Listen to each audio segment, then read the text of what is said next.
तिथे पंढरी या ओळी तशा सर्वश्रुत आहेत. मात्र हा वारी सोहळा अनुभवण्यासाठी प्रत्येक जण वारीमध्ये सहभागी होत असतो. वारी म्हणजे नेमकं काय असते वारी म्हणजे हे सांगण्यासाठी माझ्यासोबत आता माझा सहकारी निखिल सुकरे सुद्धा आहे. निखिल, नेमकं वारीचं महत्त्व काय आहे?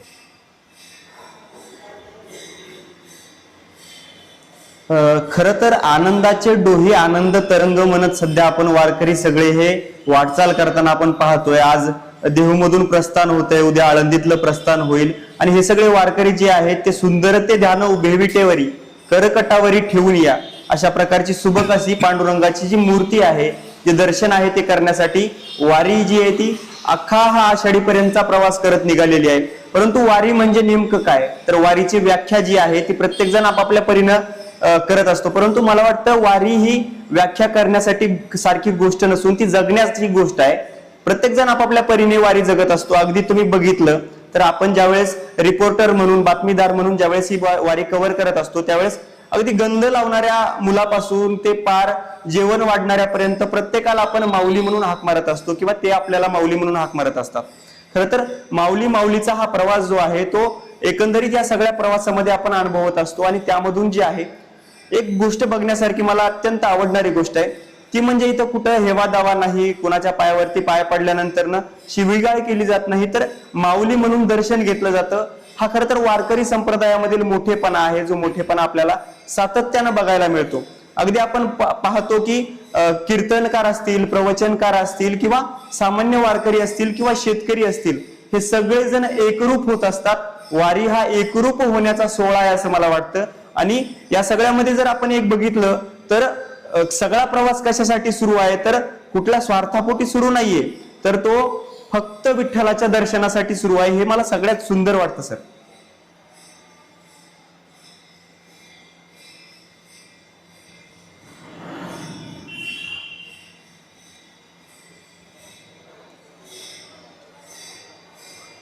दरम्यान वारीची चर्चा करताना पहिल्यांदा एक गोष्ट स्पष्ट करायला हवी, ती म्हणजे वारकरी संप्रदायाला अभिप्रेत असलेला परमार्थ हा सामूहिक आहे. जप, तप, ध्यान आणि धारणा या साधना वैयक्तिक आहेत. वारी ही गोष्ट अनेकांनी मिळून करायची आहे. तर वारीची परंपरा ही आपल्या अभंगामधून कशी मांडाल हे सुद्धा आता आपल्याला निखिल सांगणार आहे. खर तर अभंग, तुकोबांचे अभंग असतील किंवा इतर आपण अगदी जनाबाईंपासून, एकनाथ महाराजांपासून, ज्ञानेश्वर महाराजांपासून, संत चोखोबांपासून, संत सावता महाराजांपर्यंत सगळ्यांनी अभंग लिहिले आहेत. परंतु प्रत्येकाच्या अभंगाची गोडी वेगळी आहे, सांगण्याचा अर्थ वेगळा आहे आणि तो तितकाच गहन देखील आहे. संत सावता महाराज म्हणतात की कांदा मुळा भाजी अवघी विठाबाई माझी, लसूण मिरची कोथिंबिरी अवघ्यांचा झाला हरी. तर संत तुकाराम महाराज म्हणतात की ज्यावेळेस आपण एखाद्या गोष्टीला, संत असं सांगतात की आपण ज्यावेळेस एखाद्या गोष्टीला प्रेमानं बघतो त्यावेळेस ती गोष्ट देखील आपल्यावरती प्रेम करते. हा प्रेमभाव खरं तर अभंगाच्या माध्यमातून संत आपल्यावरती वर्षाव करत असताना आपल्याला पाहायला मिळतात. खरं तर हरिपाठामधील मला एक सुंदर अभंग आठवतो. ओके, आपल्या बरोबर दर्शन सर आहेत, जे वारकरी संप्रदायाचे अभ्यासक आहेत आणि स्वतः कीर्तनकार देखील आहेत. सर, तुमच्यासाठी वारी नेमकी काय आहे, तुम्ही नेमकी वारी कशी अनुभवत असता? नमस्कार. खरं सांगायचं झालं तर हे जे वारीचे संस्कार आहेत, मुळात किंवा वारीचे म्हणण्यापेक्षा जे भक्तीचे संस्कार आहेत ते माझ्या घरापासून सुरुवात झाली. कारण मुळात आमच्या घरी गोपालकृष्णाचं मंदिर आहे आणि तिथे मंदिर असल्यामुळे पहाटेचा काकडा आणि जन्माष्टमीचा सोहळा यामध्ये जास्तीत जास्त संतांचे अभंग गायले जातात. त्यामुळे संतांची नाचं हे जन्माला आल्यापासून जोडलं गेलं. आणि तिथे जो अभंग म्हटला जायचा की या पंढरीचे सुख पाहता डोळा, उभा तो जिव्हाळ योगियांचा, या पंढरीचे सुख पाहता डोळा, उभा तो जिव्हाळ योगियांचा, म्हणून या मन वेधले चरणी, करीवो वाळणी शरीराची, या पंढरीचे सुख पाहता डोळा, उभा तो जिव्हाळ योगियांचा. खरं सांगायचं झालं तर हा अभंग ऐकत असताना कायम वाटायचं की तो दिसतो तरी कसा, एवढी त्याचे वेध लागलेले होते बघायचे. पण ज्या वेळेला त्याला बघितलं त्यावेळेला खऱ्या अर्थानं जाणवायला लागलं की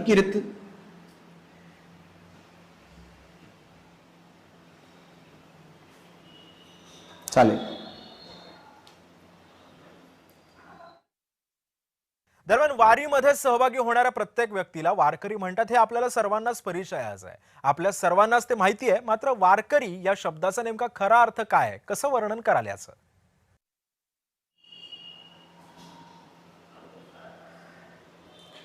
खर तर वारकरी हा वारीमधील सर्वात सुंदर शब्द आहे असं मला वाटतं.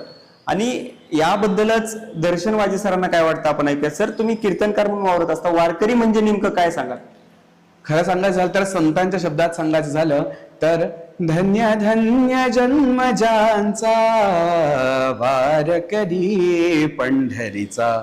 संत सांगतात की जो जो जन्माला आला त्याने प्रत्येकानं वारी ही केलीच पाहिजे. मग नेमकी वारी म्हणजे काय आहे? किंवा प्रत्येक भक्तासाठी, त्या पांडुरंगाच्या भक्तासाठी वारी म्हणजे काय आहे? तर स्वतःच्या देहापेक्षा देवाला जास्त किंमत जिथे दिली जाते ना, ती म्हणजे खऱ्या अर्थानं वारी आहे असं मला स्वतःला वाटतं. कारण तुकोबा सुद्धा सांगतात की जर तुम्हाला भक्त व्हायचं असेल तर ते भक्ताची व्याख्या सांगतात की भक्त ऐसे जाणा जे देही उदास गेल्या आशापाश निवारून, की कुठल्याच प्रकारचं आशापाश सगळे सोडून, म्हणजे सगळी सांसारिक सुख दुःख सगळ्याचा त्याग करून ज्या वेळेला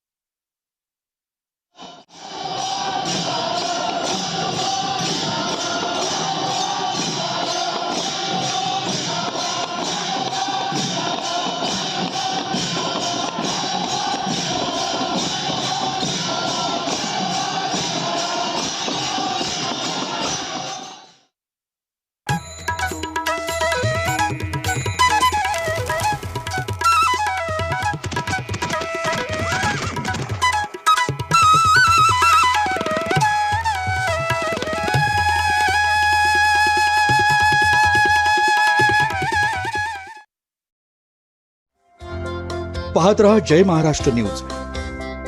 100% गाईच्या दुधापासून बनलेलं शुद्ध सोनेरी आणि दाणेदार गोवर्धन तूप, गर्वाने गोवर्धन.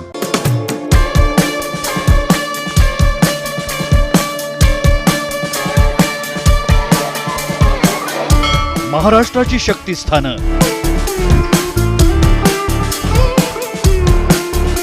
देशाची समता भूमी, तांबड्या पांढऱ्या रश्श्याची दमदार चव. माझं कोल्हापूर, माझा महाराष्ट्र. जय महाराष्ट्र.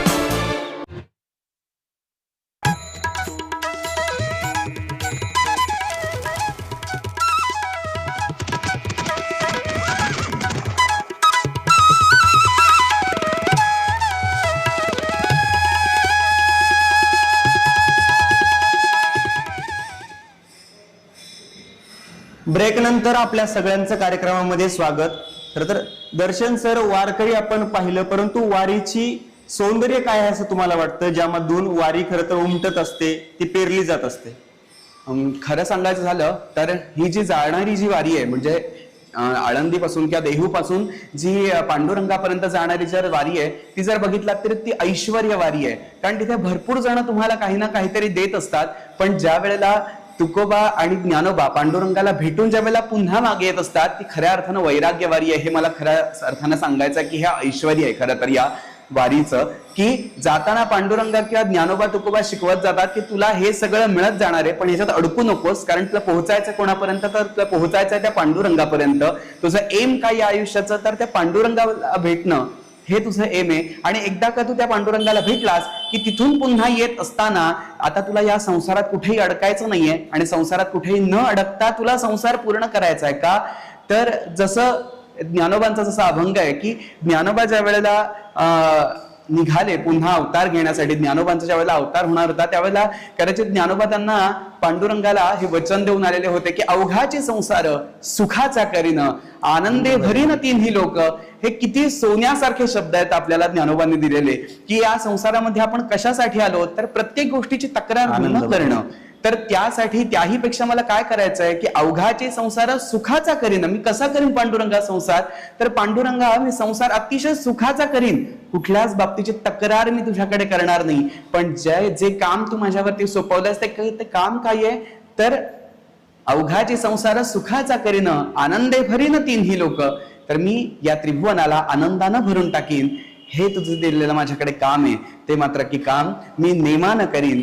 आणि ते जर करता आलं ना तर खऱ्या अर्थानं आयुष्य आपलं सुफळ होईल आणि या वारीचं फळ आपल्या पदरात पडल्याशिवाय राहणार नाही, असं कुठेतरी मला वाटतं. हॅलो,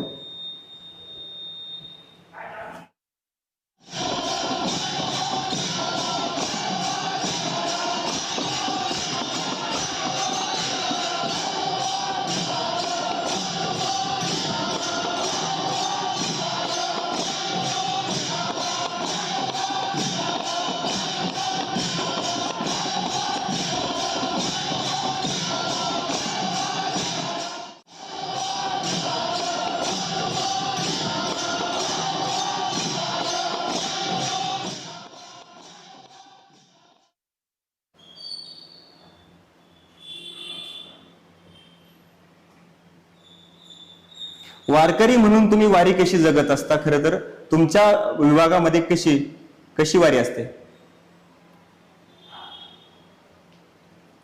खरं सांगायचं झालं तर मी आहे मुळात कोकणातला, त्यामुळे कोकणातून सुद्धा अनेक वारकरी पांडुरंगापर्यंत येत असतात. फक्त ते कसे, आता ही प्रकर्षाने मोठी वारी दिसून येते, तशी कोकणातून इथपर्यंत येणारी जी वारी आहे ती अशी प्रत्यक्ष दिसत नाही. तर मला एक त्याच्यातला अनुभव आठवतो की आमच्याकडची एक आजी होती. ती आजी ती दरवर्षी पंढरपूरच्या वारीला यायची आणि शेवटचे काही दिवस राहिलेले असताना ती अतिशय आजारी होती आणि आजारी असताना तिला येणं शक्य नव्हतं पांडुरंगापर्यंत. त्यामुळे ती तिच्या मुलांना सांगत होती की काही झालं तरी मला पांडुरंगापर्यंत पोहोचायचं आहे, यावर्षी चालत जाणं मला काही शक्य नाहीये, तर आपण काय करूया.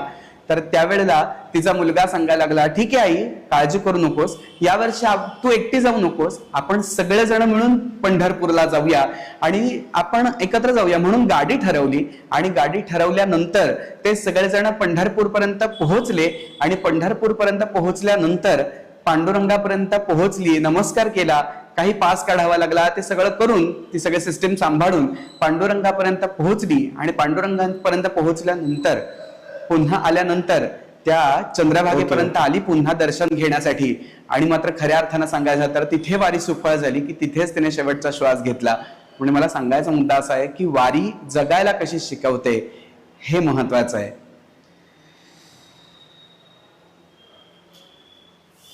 धन्यवाद आमच्याशी जुळून राहिल्याबद्दल.